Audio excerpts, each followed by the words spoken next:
Good morning, true crime friends. How y'all doing?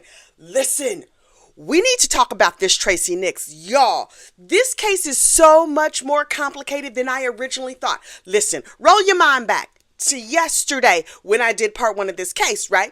This is a grandma who was on trial for the hot car death, unaliving of her grandchild. And I was like, oh, that's terrible. That's a heartbreaking situation.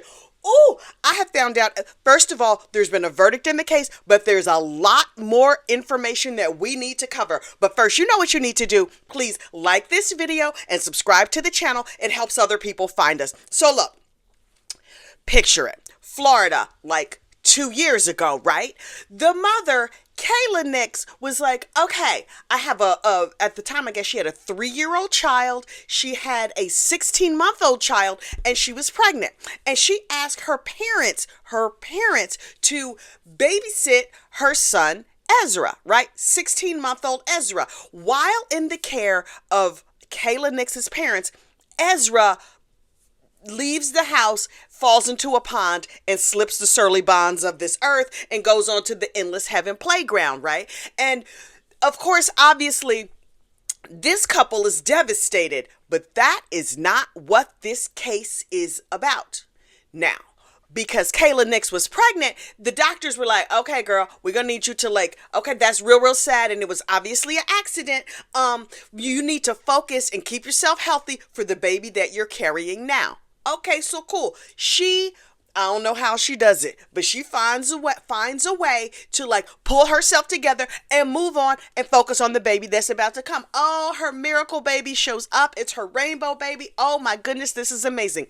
Young Uriel is born. So she has Uriel and she keeps that baby by her side all the time. She's not going to let nothing happen to her baby. But then one day she had a hair appointment and she was like, Mom, can you watch Uriel? And her mother was like, well, I'm going to lunch, but okay. And so she takes the baby to lunch with her. And then Kayla goes and gets her hair done, right? Mom, Tracy, takes Uriel to lunch with her and then goes home and forgets the baby in a hot car in Florida for hours. And before you know it, Uriel joins her brother over at the Endless Heaven playground, where they will hopefully skip and play forever and ever and ever. Meanwhile, Mom, Tracy is like, oh, this is terrible, but it's not really my fault. Ma'am, it is. It is. And because she failed to take responsibility, she went to trial. Now listen, the state of Florida was like, okay, we are putting you up on 2 charges. Number 1, aggravated manslaughter, meaning that you were super duper irresponsible and you need to go to jail for up to 30 years. Also, we are charging you with leaving a child in a car for more than 15 minutes. Now listen, the leaving a child in a car for more than 15 minutes was kind of a slam dunk. And if this Tracy Nix had any kind of common sense, she would have been like, listen, I feel like this is not my fault because I'm forgetful. Ma'am, you're a terrible human. But okay, so she was charged with this aggravated manslaughter and the leaving a child charge. And so the state went to trial and fought for the aggravated manslaughter. This is what you need to know though. The jury could not hear anything about Ezra, the first child. They had to focus solely on the issues around Uriel, the younger child. The way that I would have sent my mother off to the endless hell buffet if this happened to 2 of my children. This didn't happen to one mother and 2 different grandchildren. Grandma, you have now unfortunately been involved in, whether you take responsibility or not, the unfortunate unaliving of 2 of your grandchildren, and you're gonna be like, it's not my fault. Heifer, what? Let me tell you something. We here at Gossip Rumor and Innuendo LLC, don't sue me, do not advocate for the unfortunate unaliving of others. Usually. This lady, caps would have been popped in asses. I'm telling you right now. I believe here over on the tubes of you cannot talk about violence and things that you would do to others, and so I won't. I would kick her real hard in her shins. Real hard. This woman, and listen, these two accidents that happen. Okay, good. Listen, but you take no responsibility. It's not your fault because you're like, well, I am a church lady and I would not want to. Ma'am, whether you wanted to or not, you actually did. And when I saw this case, I was like, was she using narcotics? Was mama a narcotics enthusiast? From what we can tell, no. Is mother having dementia or something like that? It is unclear. So now that the case has been resolved. So look, over the last 2 days, the case came to trial. It was a 2-day trial. And I was like, ma'am, just plead. Just plead. But this lady strikes me as somebody who can't take responsibility. And here's why I say that. Let me tell you something. As a grandmother, initially I felt a little bit bad for her. And then the more I saw her actions in courts, I was like, this bisque. Thick, creamy soup. Because you know I don't use curse words here on YouTube. Anyway, the people got up, all the first responders and everybody, and it was terrible, and everybody was crying, and it was a terrible situation. And then it turns out this Tracy Nix has 2 daughters. That other daughter was like, nah, you can't watch my kid. My son is 12, and you can't watch him. Child, you couldn't watch my kids on TV. You couldn't see my kids on Zoom. You would not be seeing my kids at all. So the other daughter, Rebecca, got up and was just like, I showed up to the house and I was like, wait, what? Mom did what? She was responsible for, oh, nope, I gotta go. This whole family has like a history of basically running away when bad things happen. But this poor Kayla Nix has no choice but to face this terrible situation that has come before her. She's just like, my mother has unfortunately been involved in the unfortunate unaliving of 2 of my children, and there's no running away from that. And so all the people got up and told heartbreaking stories. Child, rip your whole heart all the way out. And then the judge was like, okay, the state rested, right? They had the medical examiner. The medical examiner described in terrible detail what happened to the child. And there was a whole question as to whether or not the child died quickly or instantly. And I'm like, she's still no longer on this mortal coil. Either way, why is this a difference? But apparently the defense attorneys were saying, well, she passed quick. So my child is still no longer on this mortal coil. What are we talking about? And the medical examiner was like, let me be abundantly clear with you. There's instant and there's quick. And when you're a baby, the baby was soaked in sweat from being in the car. It was not instant. It was quick it was a fast passing as opposed to instant, but she still suffered a lot. And I was like, how is this defense attorney arguing anything at all? Sir, shut up. So I was like, okay, the state rests their case, right? And so now the judge needs to have a colloquy with Tracy Nix, like, hey girl, come on up here and sit on the stand, and are you gonna take the stand or not? The attitude that Tracy Nix demonstrated on the stand, let me know she's a whole trash bag. Hang on, I got to take a sip of my coffee. Tracy Nix comes to the stand. She's in her little grandma garb. She has the salt and pepper hair. And we know from her friends that she sings in the choir and she goes to church and she does all the churchy things. Okay, good for you. And so she gets up there and they were like, the judge says to her, well, now is the time when I have to ask you these very important questions. And I was like, okay, but what they gonna ask her? Because I thought this was the heifer taking the stand, child. I was like, I'm leaning all the way in. And the judge was like, okay, blobbity legal terms. Basically what he said is, you can take the stand in your own defense, right? So do you want to take the stand or do you not want to take the stand? And she said that this is not a quote, but this is the spirit of what she said. She said, well, my lawyer says I shouldn't, so I'm not going to. Ma'am. Okay. And she had an attitude when she said it. She was like, but she seemed very hesitant, like she wanted to explain herself, but her lawyer said no. And the judge was like, nah, heifer, see. Now, the way this works, again, not quoting the spirit of what he said.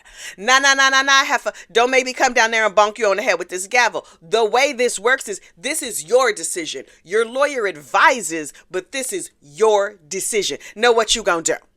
And she was just like, on advice of counsel, no, I'm not gonna take the stand. Ma'am, I don't like your attitude. Now listen, am I on the jury? No. I'm sitting here in my house just watching you on the TV, and I want to take the judge's gavel and bonk you on the head real hard. We here at Gossip, Rumor, and Innuendo do not advocate for the bonkation of people while they sitting on the stand displaying a real nasty ass attitude, even if they seriously need to be bonked, right? And so the prosecutor was like, wait, Your Honor, Heifer don't seem sure, so maybe you want to give her a little time to talk to her lawyer because she seems real unsure about what she wants to do. Please, Black Jesus, let her get up on the stand because I got some questions for her behind. That's not what he said, but that's what he said. Anyway, so they were like, okay, Heifer, we're going to give you a minute to go back in the hallway and talk to your lawyer, whatever. So go on, talk to your lawyer, but you're going to need to come back out here with a better attitude. So they took a break and she went and talked to her lawyer and she came back. And I believe that the lawyer took her in the back hall and snatched a knot in her behind, as he should have. Hey, listen, to be a fly on the wall for that conversation, he was like, little Miss Church lady, you up here like, well, I would talk, but my lawyer said no. What you need to communicate to this court is, I have decided not to have this conversation because the prosecutors are real crafty and they might slip me up and have me saying things that I'm not supposed to say, including but not limited to the fact that I was involved in the unfortunate unaliving of my prior grandchild. So, Heifer, you want to talk about that? You don't? So get in there and get your act right, fully installed, and say what you're supposed to say. So she came back and she was real humble. And the judge was like, okay, Heifer, again, not quoting. The judge was like, okay, Heifer, what you gonna do? And she was like, I have decided of my own accord, under lawyer's advice, to not testify, and I'm trying real hard not to smirk, and I'm trying to look like I have some common damn sense. And the judge was like, okay, I'm satisfied, although her previous attitude gives me questions. And so, Heifer, go sit down. So she went and she sat down, and then the shady cameraman over there at the court TV. Oh, thank you so much, shady cameraman.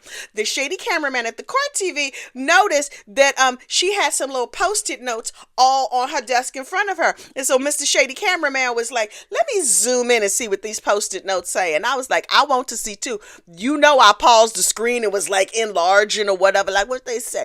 And I was like, I read something where it says, I will not fear or something like that, or I was afraid. And I was like, wait, she was afraid. What was she afraid of? She was afraid she was going to get caught. Well, what was she afraid of? And then they like sort of straightened it out and zoomed in some more. And it was like, oh, she just had Bible verses written on Post-it notes all in front of her that basically were to encourage her. The Lord is my shepherd, I shall not want. He maketh me to lie down in green pasture. Look. You think I told y'all I grew up in a religious household. I was the queen of a memory verse. Anyway, so she had all the classics, sitting down there on her little table because she was clearly scared. Okay, cool. So the defense gets up and they're going to put on the case. What y'all going to say? What could you possibly say? So the grandfather of the child who passed gets up there and he tells the whole story. Yes, it was sad. My wife got in the car to do something else and was like, oh shoot, I done forgot the baby. And instead of trying to CPR the baby right there, she drove down to her husband where her husband was in the barn. I was like, ooh, look what happened to the baby. And then they did the CPR or whatever. The granddaddy did the CPR. And then the daughter pulled up and was like, wait. Y'all done messed up again and unfortunately unalived another one of Kayla's kids? Nope, I gotta go. Nope. I'm not gonna be part of this. I got to go. Meanwhile, Tracy Nix was like, I can't face my daughter. Oh my goodness, this is terrible on me. This is so hard on me. Me, my, I can't believe this has happened to me. Heifer, what? Listen. Some of us got relatives like this, right? Where everything is about them. I suspect, based on just what I feel in my spirit, this Tracy Nix has always been about herself. Everything is about her. The whole world revolves around her. Nothing is ever her fault. She's untouchable. I think the heifer is a narcissist, not ways likened unto that of a narcissist. In my opinion, she's a narcissist. Now, am I a doctor? No. Am I anything fancy like that can diagnose? No. Child, I'm your friendly neighborhood gossip. And we in these gossip streets know a narcissist when we see one. And you know what I think that lady is? A narcissist. She cannot take responsibility for anything that's happened, nothing, and she can't even face her child. Your child, the woman you gave birth to, the woman who you promised to care for by virtue of the fact that you gave birth to her, and you gonna care for her children and everything, and now a second one of her children has slipped the surly bonds of this earth, and you say it's not your fault? Ma'am.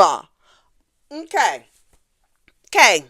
Narcissus. Girl, I see you. I know people like you. Anyway, so the granddaddy takes the stand and it's like, it was terrible. My wife could not face my child. And P.S. Tracy Nix has not spoken to her child from that day to this. It has been 2 years since this crime took place, and the lady has not spoken to her child. Oh, the whole family has broken up, child. We got all the tea, but I'll give you the tea in just a second. So the jury goes out for like 2 hours, almost 3, and then they come back. They're like, hello, Your Honor. Yeah, we got a verdict. We barely got through lunch because we have convicted this heifer. Now, listen, I told you she was accused of aggravated manslaughter, meaning that she was like mean and thoughtless when she did this thing. She was charged with aggravated manslaughter and leaving a child in the car for more than 15 minutes. Now listen, the way the law works in Florida, we all know she left this child in the car for more than 15 minutes. So that was a slam dunk. She was always going to be convicted of that, in my opinion. The real question was, is she going to get convicted of the aggravated level of manslaughter or just this leaving a child in the car? She was not convicted of aggravated manslaughter. She was convicted of leaving a child in a car for more than 15 minutes. Now, this is a third-degree felony, which makes her a felon, but also it's sort of sentenced like the way there would be traffic laws. Like if you had a DUI, which P.S. those should be sentenced more heavily, but like if you had a DUI or some other traffic offense, unless there are like aggravating circumstances. The aggravating circumstances in this case are that this is the second time the heifer did it, but the jury didn't know that, right? So, she's convicted of the lesser charge, and she could get anything from probation up to 5 years in prison. And I was like, oh, now if the judge does a downward departure, then she could just walk out here free and have like an ankle monitor or something like that. And then the judge signaled to us what he's going to do next. So the judge was like, thank you, jury, so much. Go on, collect your stuff. I'm going to give y'all jury participation awards or whatever. I'm going to be back there in a minute. Tracy, you have to stand up. Now listen, go on, stand right here. Stand at the podium. And so she stands there. She's like, girl, the way I wanted to smack this lady. Please don't go around smacking people, but the way I wanted to smack this lady. Anyway, so she stands there looking all sad with her lawyer in her little grandma looking dress. And the lawyer was like, Your Honor, we're going to ask for a downward departure because oops. And, yeah, so can you set her free? And the prosecution was like, Your Honor, you see what this heifer done did? And, again, not quoting. And then, the judge was like, okay. So, based on, all the information that I know, take her into custody. And I was like, oh.